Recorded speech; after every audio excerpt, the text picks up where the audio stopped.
Et on va vivre des aventures, je suis content. Et donc oui, ça pour le coup. L'aventure commence. Je me lance depuis Husavik en direction de Skogar, à 530 km au sud.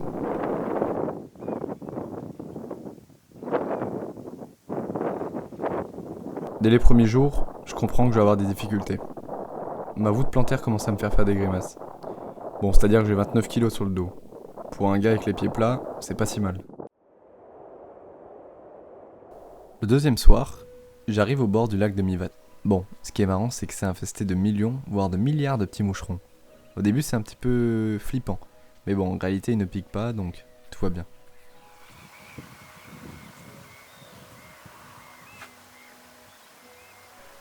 Je me dis qu'après une bonne nuit de sommeil et un très gros repas, demain, ça ira mieux. Même si demain, j'ai de nouveau 30 km à faire environ. Et puis je vais commencer à m'enfoncer dans les hautes terres, c'est-à-dire que je serai tout seul.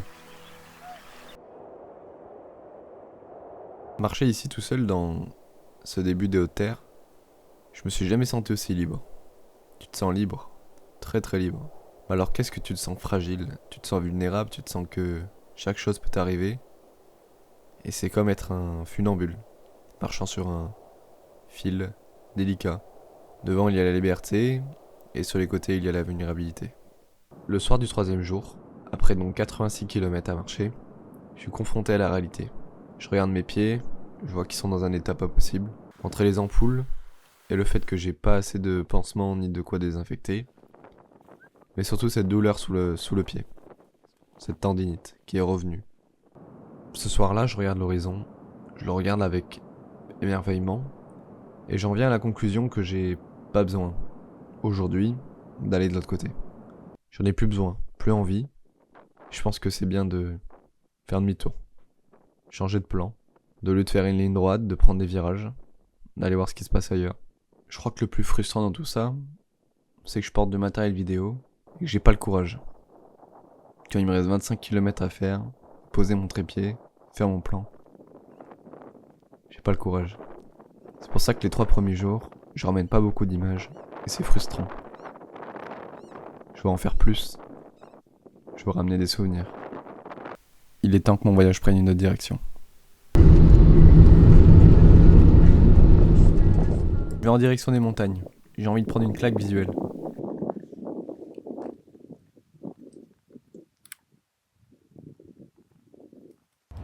J'arrive dans une vallée magnifique, dans le nord-est, avec une immense montagne et un petit classique en train de fondre. Sa fonte alimente un petit lac, tout bleu.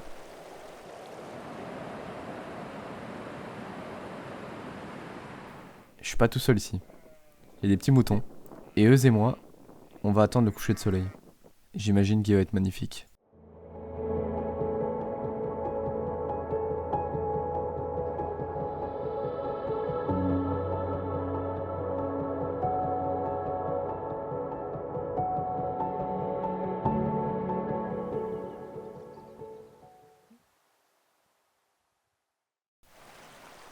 Je crois qu'il est temps de m'enfoncer encore plus dans les montagnes. Avant ça, je rends visite au petit Puffins.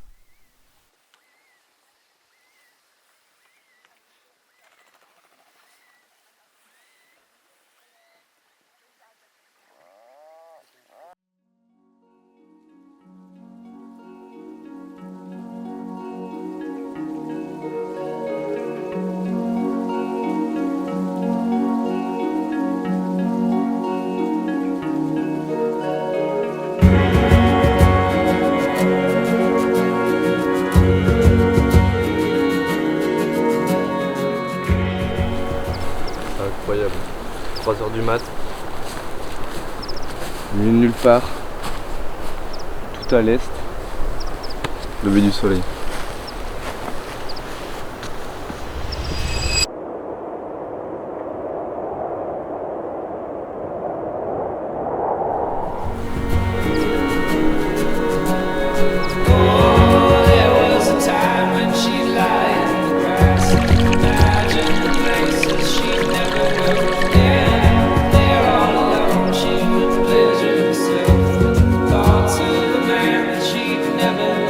Right there.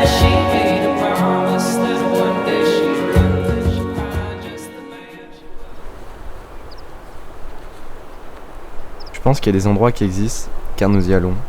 Et il y a des endroits qui existent, car nous n'y allons pas. Et je pense que celui-ci, c'était l'un d'eux. Un endroit qui existe, car nous n'y allons pas.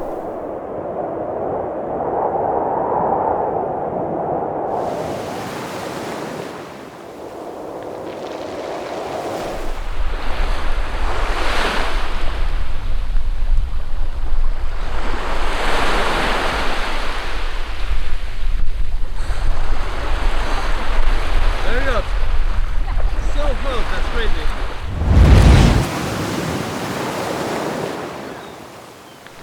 Avant de quitter la montagne, je fais la rencontre de Misha. Grâce à elle, j'aurai pas besoin de faire du stop. Elle va m'amener directement à la prochaine grosse ville.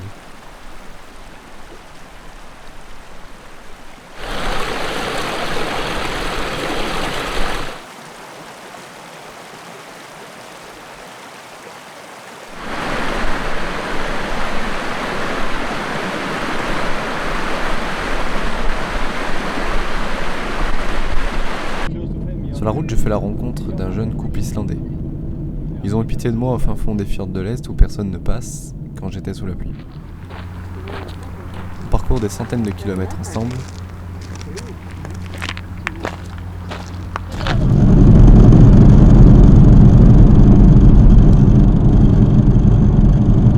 Et on fait même un arrêt dans un camping proche d'une langue glaciaire magnifique.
Après une journée de marche dans la tempête, en partant de Skogar pour arriver à Postmark, la météo s'est calmée.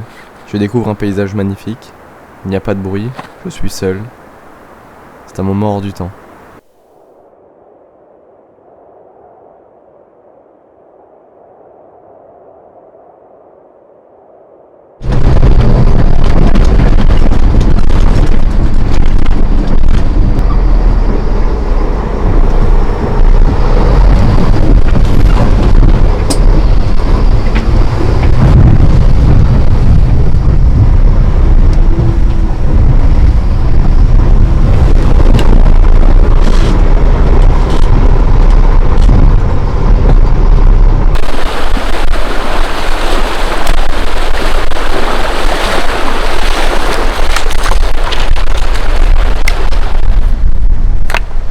Je me mets en caleçon parce que j'ai un peu mouillé.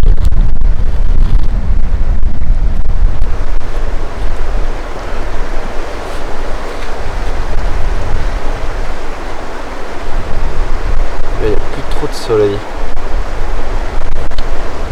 Plus du tout même.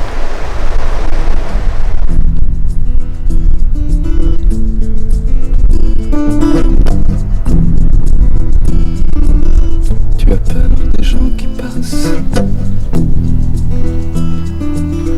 dans ta vie ou sur le trottoir d'en face. Tu as besoin qu'ils te regardent et pourtant tu restes là sur tes gardes. Raconte-toi.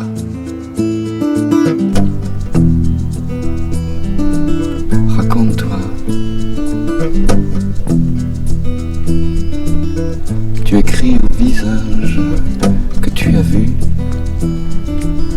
en quadrichromie à la une des leur dis, je te regarde. Est-ce que tu me vois dans le brouillard de ma ville où j'ai si froid? Raconte-toi. Raconte-toi.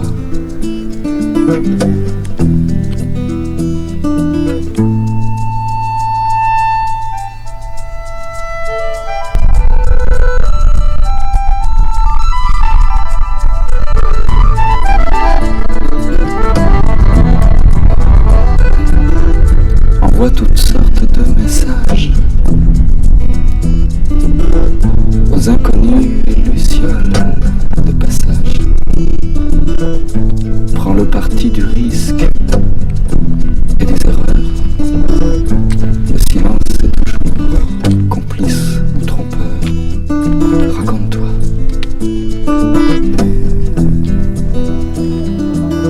Raconte-toi.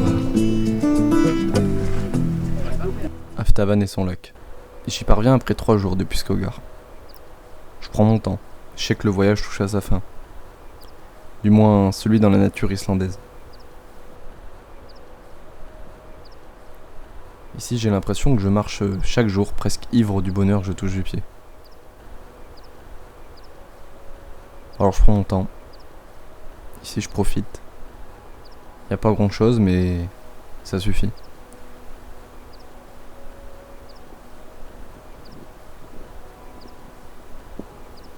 Je suis avec mes copains tchèques que j'ai rencontrés en route. On n'était pas forcément censés se croiser, mais le chemin nous alliait.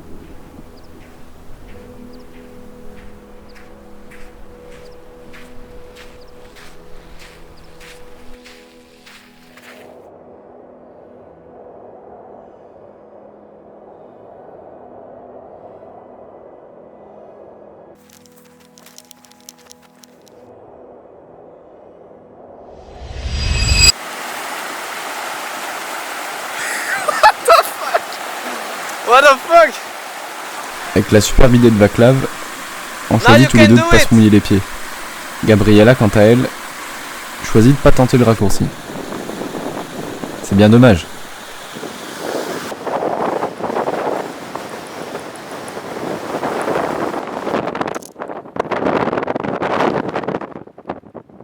Ça y est, je suis à Landmalogar, ce lieu si atypique, qui était l'une de mes étapes importantes de mon itinéraire de départ. Ici en Islande, mes plans ont beaucoup changé. Mon pied droit a souffert, mais le sourire est intact, et surtout sincère. Je profite d'un jour de ciel bleu pour aller voir le volcan en éruption, car je ne supporte plus l'attente au camping de la capitale avant mon départ.